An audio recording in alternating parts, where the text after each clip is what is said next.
지난 6월 말에 이런 기사가 떴어요. 어떤 기사냐면 비운의 케네디가 구남매 중 유일 생존 막내 여동생 별세라는 기사가 떴습니다. 아마 보신 분도 계실 거예요. 지난 6월 달이니까 미국 35대 대통령이었던 존 F 케네디 대통령, 전 대통령의 형제 자매가 4남 5녀가 있었는데 유일하게 생존해 있었던 막내 여동생 진 케네디 스미스가 지난 6월 17일, 그러니까 6월 17일이면 2달 맞죠? 오늘 우리 8월 16일이니까 2달 앞서 뉴욕의 맨해튼 자택에서 또 사망, 또 별세했다는 뉴스가 있었습니다. 그런데 그 기사 말미에 어떤 내용이 있었냐면 대통령 1명을 포함해서 상원 의원 3명을 배출한 미국의 대표적인 정치 명문가지만 다수가 비극적인 생을 마감한 불운의 가족사로도 잘 알려져 있다라고 기사 말미에 그렇게 적혀져 있습니다. 아니나 다를까 2달 앞서, 그러니까 지난 6월 17일에 앞서 2달 앞서서 4월 달에 또 어떤 사건이 있었냐면 케네디가의 비극은 계속되고 있다라는 헤드라인으로 존 F 케네디의 조카딸, 이번에는 형제가 아니에요, 조카까지 내려가서 조카딸과 손자가 카누를 타다가 실종 사망하는 사건이 벌어졌는 거예요. 그래서 저는 이 가문이 정말 비극적인 죽음이 많았구나라고 생각하고 실제로 케이스들을 이제 조사를 해봤어요. 해봤더니 일단은 여러분이 잘 알고 있는 케네디 대통령 암살, 1963년에 암살범의 총탄에 의해 가지고 맞아 숨졌습니다. 그리고 그의 남동생이었던 로버트 전 법무장관, 로버트 케네디 법무장관이 1968년에 민주당 대선 경선 유세 가운데 역시 암살을 당했습니다. 케네디 전 대통령의 아들 부부도 1999년 항공기 추락 사고로 숨지게 되어졌습니다. 로버트, 아까 전 법무장관 얘기했습니다. 그 아들들도 사고로 목숨을 잃게 되어졌는데 넷째 아들 데이비드 같은 경우에는 1984년대 플로리다의 한 호텔에서 약물 과다 복용, 여기 말하는 약물 과다 복용은 마약을 얘기하는 거죠. 그래서 숨진 채 발견이 되어졌습니다. 여섯째 아들 마이클 같은 경우는 1997년에 콜로라도는 스키로 유명한 도시 아닙니까? 스키 사고로 사망을 했습니다. 이 비극이 멈추지 않아가지고 작년 8월 달에는 로버트 전 법무장관의 외손녀였던 시어스 케네디 힐 같은 경우에 22살의 나이인데도 역시 약물 과다 복용으로 숨지게 되었습니다. 이번에는 케네디 전 대통령의 이제 조카딸, 그러니까 손자까지 사망하는 사건이 벌어지게 된 거예요. 여러분, 이 한 가정의 가문의 이 불행을 두고는 그걸 우리가 쉽게 저주라고 말할 수는 없습니다만은 그렇게 말할 수밖에 없는 이유가 있어요. 어떤 사건이냐면 이 사건이 어린아이가 공을 갖고 놀다가 말이에요, 바닷가에서 놀았는가 보죠. 이 공이 바닷물 안으로 들어가는 거예요. 떠내려가는 거예요.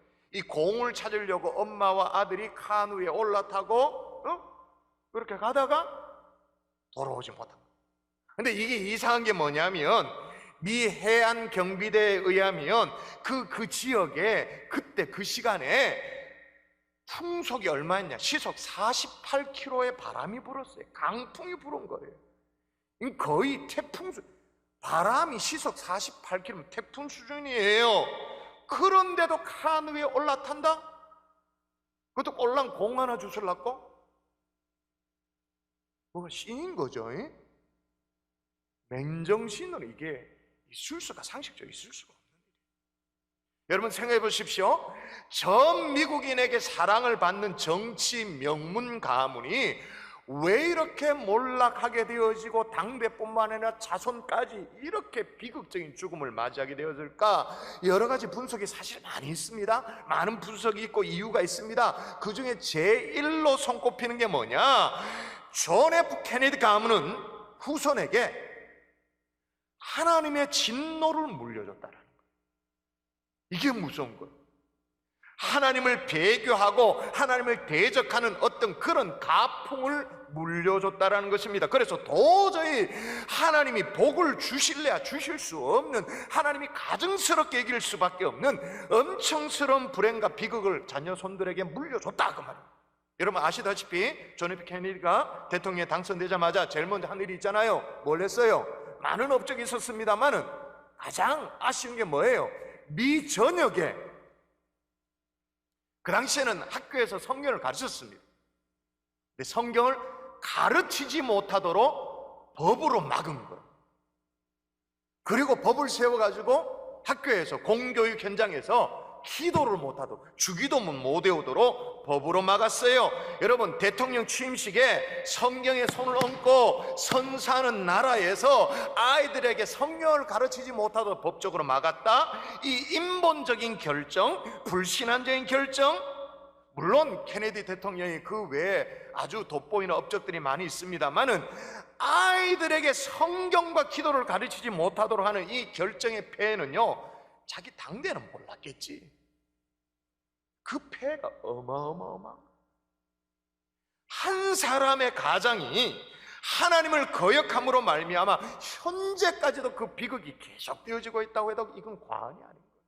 그런데 존 F 케네디 대통령 일가와 아주 대조적인 또 가문이 하나 더 있습니다.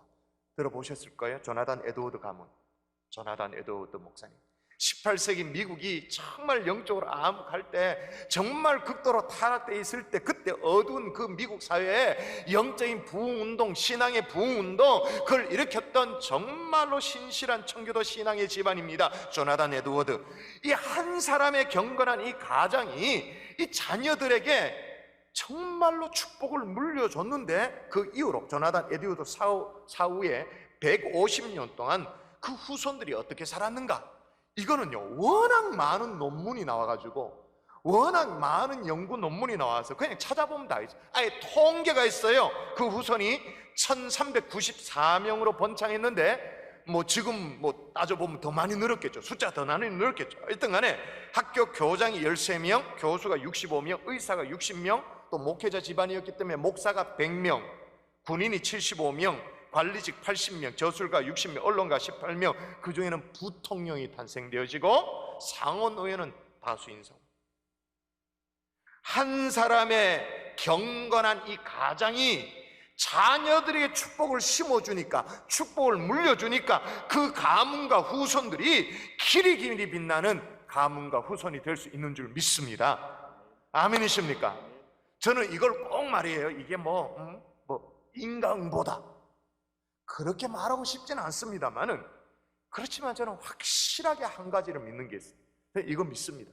자, 한번 읽어볼까요? 같이 한번 읽어볼까요? 시작. 나를 사랑하고 내 계명을 지키는 자에게는 천대까지 은혜를 베푸느니라. 나를 사랑하고 내 계명을 지키는 자에게는 천대까지 은혜를 베푸느니라. 할렐루야. 저는 이거 믿습니다.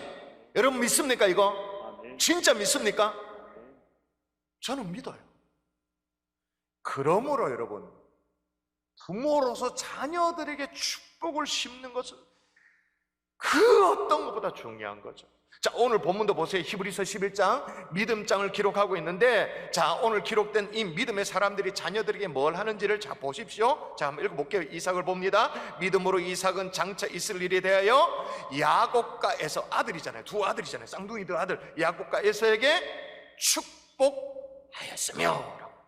이삭만이 아닙니다. 자, 야곱은 어떻게 했는가? 여러분 읽습니다. 믿음으로 야곱은, 시작. 믿음으로 야곱은 죽을 때 요셉의 각 아들에게 축복하고 그 지팡이 머리에 의지하여 경배하였으며. 예, 야곱도 요셉의 두 아들, 그러니까 요셉의 두 아들이니까 손자죠. 손주들에게 축복하고, 또 요셉은 어떻게 했는가? 믿음으로 요셉은 임종시에 이스라엘 자손들이 떠날 것을 말하고, 그러니까 요셉이 임종시에 이스라엘 자손들이 떠날 것을 말했다, 그렇게 말합니다. 어디를 떠나는 거예요? 지금 애굽에 살고 있었으니까 애굽에서 떠나게 될 것을 말한다. 출애굽을 예언하고 축복하고 있는 거예요. 그걸 말하고 있는 거예요. 엄청난 축복 선언인 거죠.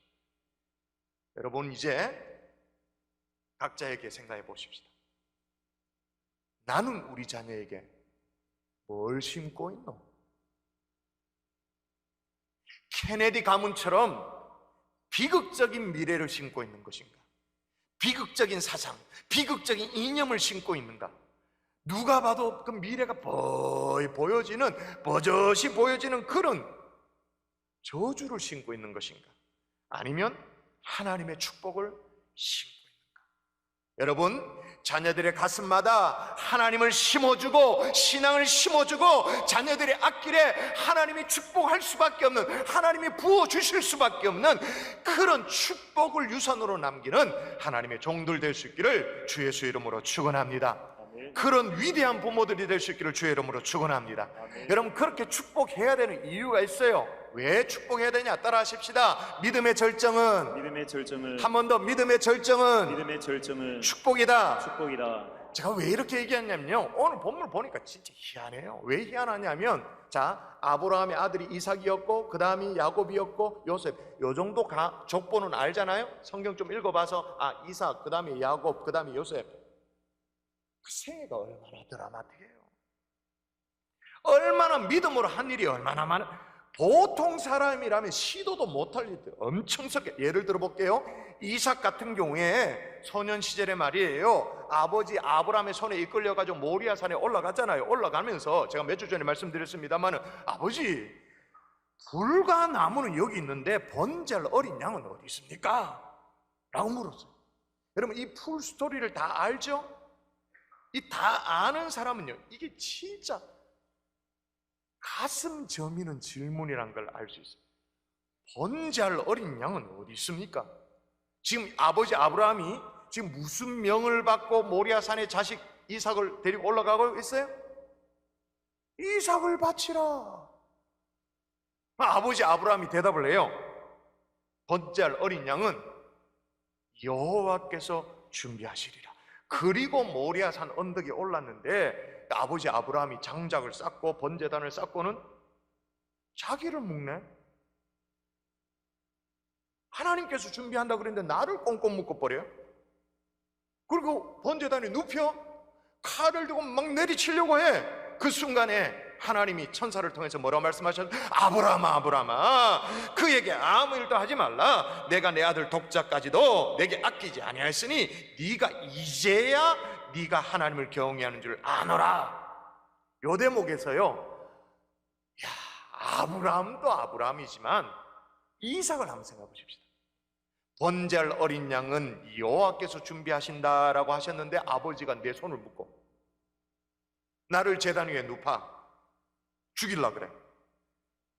희한하게도 이 청년 이삭이요, 아마 누워 있어요. 고령의 아버지, 100세가 훌쩍 넘었잖아요. 이삭이 태어날 때 100세였으니까 청년 이삭이 되었으니까 한 120세 안 됐겠어요? 이 고령의 아버지를 뭐 저항하려고 한 마음만 먹으면 청년이 얼마나 할 수 있는데 가만히 누워 있어요. 이 얼마나 대단한 순종이에요. 얼마나 대단한 일이에요. 제가 만일에 이 히브리서 믿음장의 기자, 이걸 기록하는 기자였다면 막 이 장면, 이삭의 생애 가운데 이 장면을 완전히 클로즈업 해가지고 이걸 막 스포트라이트를 비춰가지고 하이라이트로 진짜 멋지게 기록했을 것 같아요. 이 부분은. 히브리서 기자는 이 대목에 대해서 침묵해. 아무 말을 안 해요. 오히려 뭘 기록하고 있는가 다시 읽어보십시오. 자, 믿음장이라 믿음을 이렇게 드러내면서 소개하는데 뭘 소개하고 있냐면, 믿음으로 이삭은 장차 있을 일에 대하여 야곱과 에서에게 축복하였습니다. 왜 그랬을까요? 믿음의 절정은, 클라이막스는 뭐니 해도 자녀들을 축복하는 것이기 때문인 줄 믿습니다. 뭘 대단한 일을 하고 대단한 봉사 순종 이게 아니라 자녀를 축복하는 것. 여러분, 야곱도 마찬가지예요. 여러분, 야곱의 인생은 더 파란만장했잖아요. 어머니 뱃속에 태어날 때부터 형 발꿈치 붙들고 경쟁적으로 태어나가지고 팥죽 한 그릇에 장자의 명분 그거 사고, 그래가지고 정말 형의 장자의 축복을 정말 빼앗고, 그래가지고 도망가서 루스 볼판에서 하나님을 만나게 되어지죠. 그리고 외삼촌 라반의 집에 가지고 또 쏟고 속이는 그런 삶을 계속 살다가 야곱강 그 나루터에서 하나님과 한판 씨름을 벌입니다. 그리고 환도뼈가 부러지고 난 이후에 하나님 이름을 바꿔주시죠. 넌 야곱이 아니다 이제부터는. 뭐라고요? 네 글자? 이스라엘. 그래서 그 이스라엘 그 이스라엘 이름을 얻게 되어졌잖아요. 이런 것들을 막 얘기꼬르 엮어낼 것 같으면 야곱의 일생이 전질이 돼.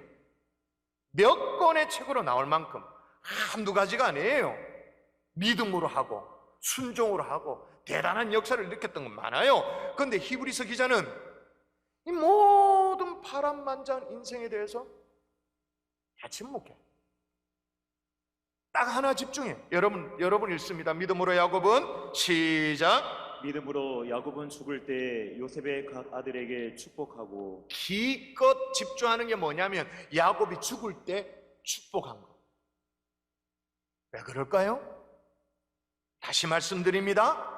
최고의 믿음은 자녀를 축복하는 것인 줄 믿습니다.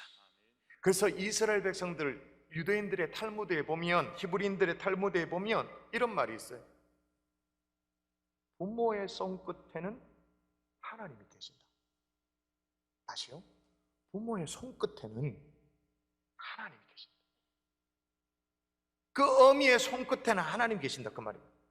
분명히 내 손인데 그 손이 내 손이 아니다 이 말인 거예요. 하나님의 손이 된다는 거예요. 부모의 손끝에는 치료의 능력, 회복의 능력, 축복의 권세가 있다 그 말인 거예요. 이 자녀를 축복하는 이 부모의 축복권은요 마치 연장과도 같습니다. 연장. 지금은 막 처음에는 날카롭게 잘 갈아가지고 연마가 돼서 쓱쓱쓱 잘 드는 연장인데 이걸 오랫동안 방치하고 뭐 비 맞고 그렇게 되면 어떻게 되어져? 녹슬죠. 그죠? 제가 무슨 말씀을 드리냐? 혹시 하나님이 여러분에게 주신 그 축복권 하도 사용하지 않아서 거미줄이 막 쌓여 녹슬어 버려. 어떻게 해야 될까요? 다시 닦고 다시 기름칠해서 마음껏 축복하는, 자녀들을 향해서 마음껏 축복하는 여러분의 손길이 될 수 있기를 주 예수의 이름으로 축원합니다. 녹슨 연장이 되지 않기를 주의 이름으로 축원합니다. 그래서 오늘 본문에 보니까 아브라함의 자녀들이 쭉 나오잖아요. 아브라함의 자녀 첫 번째 자녀가 뭐예요? 이삭이잖아요. 이삭이 그 축복권을 사용해서 어떻게 해요? 야곱이 그 축복권을 사용해서 자기 손자 누구? 그 요셉에게, 또 요셉은 어떻게 해요? 요셉은 이스라엘 자손에게 사용하잖아요. 또 하나 어떤 믿음이 있어야 이 축복도 할 수 있냐면 축복하면 그대로 하나님이 이루어주신다라는 믿음이 있어야 됩니다. 실제로 이루어주시느냐? 예, 이루어주시죠. 이삭 경우에 이삭이 축복합니다. 나이 많아가지고 눈이 어두웠잖아요, 이삭이. 그래서 이삭이 야곱인지 에서인지 구분을 못하고는 실수로 동생 야곱에게 형 에서인 줄 알고 잘못 알고는 장자의 축복을 막 해줘버린 거예요. 여러분 아시다시피 에서는 이미 팥죽 한 그릇에 장자의 축복권을 팔아 넘겼기 때문에 뭐 그게 맞죠 사실은. 하여튼 야곱에게 장자의 축복을 다 해줬습니다. 실제로 야곱이 아들을 낳는데 12아들을 낳아요. 12아들. 그래서 야곱의 12아들이 뭐가 됩니까? 이스라엘의 12지파. 실제로 그대로 이루어져요. 요 대목에서 말이에요. 그럼 뭐 이삭이 믿음으로 자녀를 축복했다 라고 말하면 들리지. 어떻게 축복해야 돼요? 눈 어두워서 실수로 축복했다 그렇게 말해야 되지. 앞이 안 보여가지고 무슨 믿음으로 자녀를 축복한 건가? 실수로 자녀들을 축복한 거지. 근데 여러분 굉장히 중요한 사실입니다. 하나님은 우리의 실수도 선용하십니다. 우리의 실수도 선용하시는데 아무 때나 실수를 선용하진 않아요. 자, 이삭이 쌍둥이 둘을 얻게 되어졌습니다. 원래 태어날 때 하나님이 보여주신 이미 뜻이 있습니다. 하나님의 뜻이 있어요. 자, 한번 볼까요? 한번 읽어보도록 하십시다. 여호와께서 시작. 여호와께서 그에게 이르시되 두 국민이 내 태중에 있구나. 두 민족이 내 복중에서부터 나누이리라. 이 족속이 저 족속보다 강하겠고 큰 자가 어린 자를 섬기리라 하셨더라. 큰 자가 어린 자를 어떻게 한다고요? 섬기리라. 이게 원래 하나님의 뜻이었다 그 말인 거예요. 그러므로 그냥 실수도 하나님이 선용하시는 것이 아니라 하나님의 뜻과 일치되어질 때 우리가 혹 실수한다 할지라도 축복하면 그게 혹 실수였다 할지라도 하나님이 선하게 인도하시는 줄 믿습니다. 이건요 야곱이 요셉의 두 아들을 축복할 때도 마찬가지예요. 자, 야곱이 이제 요셉에게 아들에게 너 아들 데리고 와라, 손주를 데리고 와라 그렇게 말했죠. 그러니까 므낫세와 에브라임이 있었습니다. 손자를 자신의 아들로 격상시켜서 내가 축복하겠다 그러면서 데리고 오라 그렇게 말했어요. 그래서 이제 이 요셉이 두 아들을 데리고 가는데 말이에요, 아버지의 왼손에는 둘째 이 에브라임이 머리가 위치하도록 그렇게 딱 하고, 오른손에는 맏아들 므낫세, 맏아들이 므낫세니까 위치하도록 두 아들을 밀어서 이제 아버지 앞으로 갑니다. 왜냐하면 구약에는 이 오른손에 더 큰 축복의 의미가 담겨져 있기 때문에 그렇게 했어요. 근데 갑자기 아버지 야곱이 말이에요, 손을 바꿔버려요. 손을 둘째인 에브라임에게 오른손을 얹어버리는 거예요. 장자인 이 므낫세에게는 왼손을 얹는 거예요. 사실 이렇게 기도할 때 이것도 어렵습니다. 이게 연습 안 하면 이게 좀 꺾는 게 어려운데, 크로스하면서 얹기도 어려운, 이렇게 해버려. 요셉이 얼마나 놀랐겠어요? 당황스럽죠? 급히 아버지 야곱의 손을 붙잡고는 하는 얘기를 보세요. 이게 다 성경에 기록되어 있어요. 성경 보시면 돼. 자, 읽어보십시다. 자, 시작. 그의 아버지에게 이르되 아버지여 그리 마옵소서 이는 장자이니 오른손을 그의 머리에 얹으소서 하였으나. 자, 왜 이렇게 뜯어 말렸을까요? 요셉이 생각한 거 있죠? 그의 아버지 야곱이 지금 실수를 하고 있다고 생각한 거예요. 막말로 이 노인네가 정신이 없어가지고 이렇게 하고 있다고요. 뭐 그런 식으로 해서 뜯어 말리고 있는 중이에요. 그래서 요셉이 나서서 아버지의 손을 이제 원래대로 바꾸려고 했는데, 야곱이 말이에요, 의외의 말을 하는 거예요. 뭐라고 말하냐면 이렇게 말합니다. 나도 안다 내 아들아, 내 아들아 나도 안다. 그도 한 족속이 되며 그도 크게 되려니와 그의 아우가 그보다 큰 자가 되고 그의 자손이 여러 민족을 이루리라 하니라. 자, 어떻게 되겠어요? 역사 이를 증명하죠. 야곱의 축복 그대로 어떻게 됐습니까? 에브라임이 동생입니다마는 이스라엘 12지파 가운데 가장 큰 지파가 되어졌죠. 축복한 대로 된 거예요. 요셉의 축복 가볼까요? 요셉의 축복 그대로 응답이 되어졌습니다. 그대로 응답이 됐다라는 것을 실제로 증명하는 게 통으로 성경 한 권입니다. 뭐예요? 출애굽기. 요셉이 뭘 얘기했습니까? 다시 확인해 볼까요? 믿음으로 요셉은 임종시에 이스라엘 자손이 떠날 것을 말하고, 이스라엘 자손이 떠난다, 지금 애굽에 살고 있는데 애굽에서 떠난다, 출애굽한다, 그걸 축복했는 그 스토리, 총 스토리가 출애굽기예요. 여러분, 이건 요셉 자신에 대한 예언을 성취한 것이기도 해요. 자, 요셉의 자신에 대한 예언이 뭐냐면, 요셉은 무성한 가지 곧 생겼대 무성한 가지라 그 가지가 담을 넘었도다. 그 가지가 담을 넘었다. 이 무슨 말이에요? 국경을 넘겼다 그 말인 거죠. 여러분, 우리가 믿음으로 자녀를 축복하면, 하나님의 뜻 가운데 축복하면, 그게 혹 실수를 할지라도 하나님의 뜻대로 이루어 주시는 줄 믿습니다. 그게 에서라든지 야곱에서 보여주는 것처럼, 이 요셉의 두 아들 에브라임과 므낫세에 보여주는 것처럼 운명이 뒤바뀌는 일이 있다 할지라도 하나님이 축복하십니다. 그대로 응답하십니다. 요셉이 이스라엘 민족 전체를, 한 민족을 살리는, 한 민족 전체를 통틀어 살리는 그런 축복이라 할지라도 하나님이 그대로 응답하십니다. 우리가 믿음으로 하나님의 뜻 가운데 축복하면 그대로 이루어지시는 줄 믿습니다. 아멘이십니까? 자, 그러면 축복을 우리 자녀들에게 많이 해야 할까요? 적게 해야 될까요?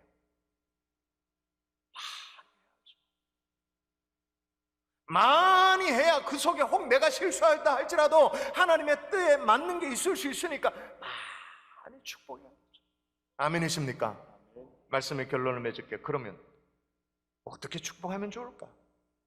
여러분, 성경에 오늘 계속 나오는 이 축복이라는 이 말이 히브리어로 베라카입니다. 또는 베레카라고 말하는데, 이 베라카라는 말은 손을 얹고 입으로 하나님의 선하심과 하나님의 의뢰 놓으심을 증가하며 의미 있는 말을 남기는 행위를 말해요.